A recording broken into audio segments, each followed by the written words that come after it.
Danny Flexant here for Seconds Out. Delighted to be joined once again by the unbeaten juggernaut, Joe Joyce, here at Platform in Shoreditch, soon to go off to the US. Who do you fancy to come out on top in that rematch between Usyk and Joshua? Obviously, you're going to be facing the winner, ideally, either by the end of this year or next year. Yeah, I mean, most people think, and me included, I think Usyk already showed he knew what to do going in the first round. He was already at him. He didn't take time to like warm into the fight and like see what he had. He knew exactly what he was doing, and he'll know exactly what he needs to do again to beat him again. He's got that skill, the skill set over him, advantage and stuff, and experience. But it's up to Joshua now to to come back and get the wing. And then he could go 3 times.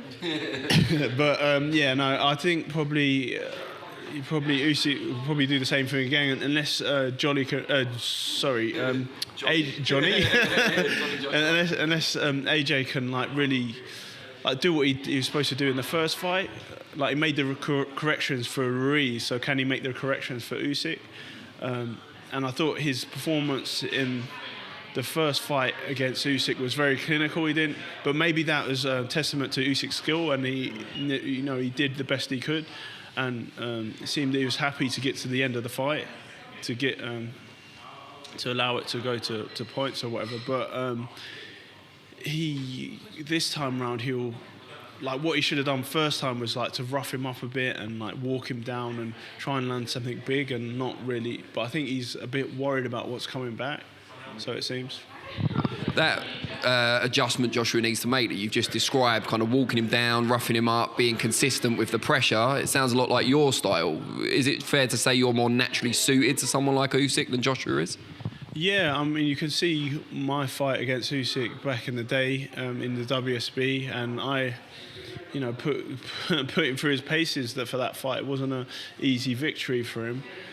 And I think like styles make fights, and my style against Usyk it did better at the time, but even though I didn't get the victory, but I was landing shots, and if it was a professional fight in 12 rounds, me getting him over 12 rounds like that, he wouldn't have lasted. And it's just down to Joshua to do the same, but he's got different attributes. He's got quicker punches, and they're heavier, they're more powerful punches. But then there's a worry about his gas tank to last the whole 12 rounds at that pace, and his chin as well has come into question as well. So there's obviously that he's not looking to want to get knocked out by Usyk because that would be a double embarrassment, because lighter fighter coming up from cruiserweight as well. And also there's a lot of pressure on him, and how he deals with that, and I don't know. I think his head's kind of gone. Now, Tyson Fury beat Dillian Whyte, of course. Massive event, Wembley Stadium, set all sorts of records. What did you make of the fight? Were you there in attendance? I believe you were. Yeah, I was there. Yeah, it was a great fight. Yeah, amazing. Just got cut off before the ring walk. We were coming back from getting food, get something to eat, and like got cut off, like caught in the crowd. So we were sitting ringside. But what a turnout as well. It was a nightmare getting back to be honest. But the fight itself was, it's different in points. Like the first with Dillian Whyte turning Southpaw, which I thought was a bit strange, and but like he threw Fury off for a split second, but you could see in Fury's face that he was very focused on and determined for what he was doing.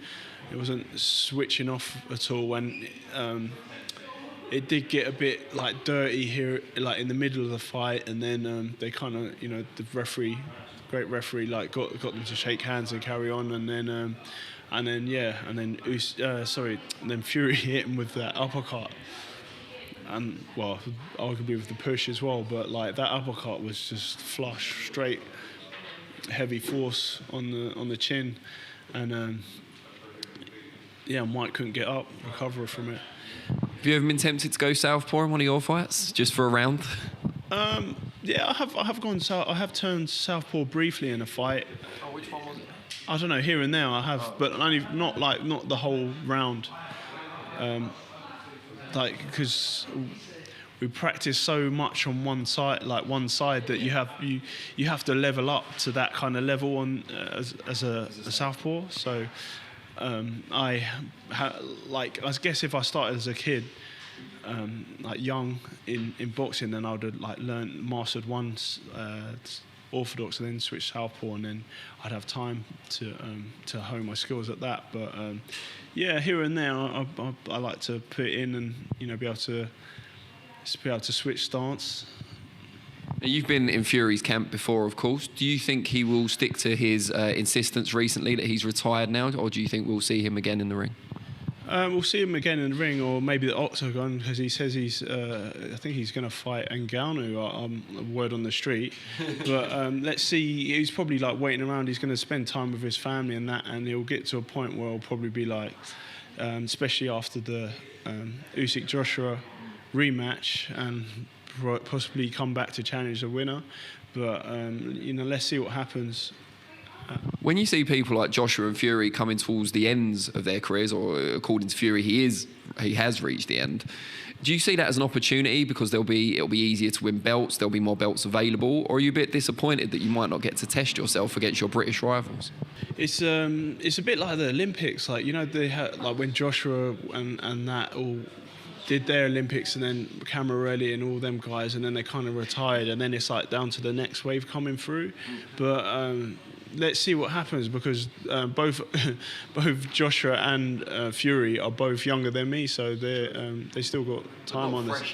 But they're maybe not fresher. But let's see what happens. They might stick around for me to let the gloves off and punch them. If you never got the chance to fight either of those two, would it be something that would disappoint you, or would you be fine with it? It would be better for like the history books and that. It'd be good to like challenge my skills and how the styles make fights, and see like, because we might have to do it on a video game or something if it doesn't happen. I played you on Street Fighter 2 earlier. I wouldn't recommend they have a go at that, mate. You're unbeatable.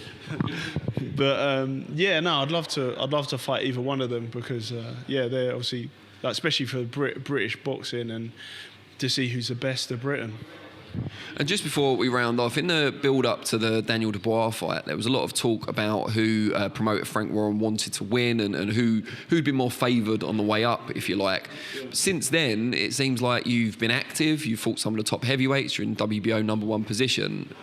I'm guessing that's all kind of water under the bridge now. They seem to have got right behind you. Yeah, I think he always kind of wanted to be right behind me. It was close, like early on, between David Haye and Richard Schaefer or Frank Warren at the time. So, but like, he's invested a lot of money into Dubois, so of course he's going to be a favourite. But he's got both of us, so like, he can only support the winner, and that was me, unfortunately. So he's has stepped up, and I've been active, and I'm in a great position and promoted well, so I'm happy. Brilliant. Cheers, Joe. Good luck with your camp.